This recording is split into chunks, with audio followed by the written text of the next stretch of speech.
బాబోయ్ చాలా స్కాన్స్ చేసేస్తున్నారు ప్రెగ్నెన్సీలో అంటారనమాట. ఈ స్కాన్స్ అనేవి ఏమైనా ప్రాబ్లమ్ కాజ్ చేస్తాయా, ప్రెగ్నెన్సీలో స్కాన్స్ చేసుకోవడం ద్వారా ఏదైనా ప్రాబ్లమ్స్ ఉంటాయా, మనం ఈ వీడియోలో తెలుసుకున్నాం. అల్ట్రాసౌండ్ అనేది సౌండ్ వేవ్స్ చేసే టెక్నాలజీ అనమాట. ఈ సౌండ్ వేవ్స్ అనేది మనకు కానీ ప్రెగ్నెన్సీలో బేబీకి కానీ ఎటువంటి హాము చెయ్యవు.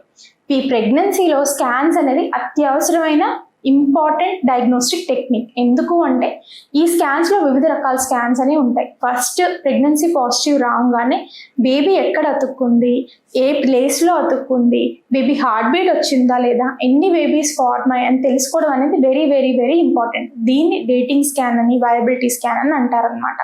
ఈ స్కాన్ చేయించుకున్న తర్వాత రెగ్యులర్ ఫాలోఅప్స్ చేసుకోవడం అనేది జరుగుతుంది. ఐవీఎఫ్ ప్రెగ్నెన్సీస్కి అయితే సుమారుగా మేము 2 to 3 వీక్స్కి ఒకసారి బేబీ హార్ట్ బీట్ చెక్ చేసుకోవడం ఖచ్చితంగా చేస్తాము.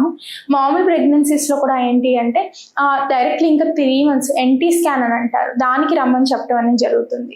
సో ఈ రెగ్యులర్గా మల్టిపుల్ యూసేజ్ ఆఫ్ స్కాన్స్తో కానీ అబ్డామినల్ స్కాన్స్ అయినా వెజైనల్ స్కాన్స్ అయినా చేయించుకునేటప్పుడు ప్రెగ్నెంట్ ఉమెన్కి స్కాన్లో సౌండ్ వేవ్స్ మూలంగా ఎటువంటి డ్యామేజ్ జరగదు.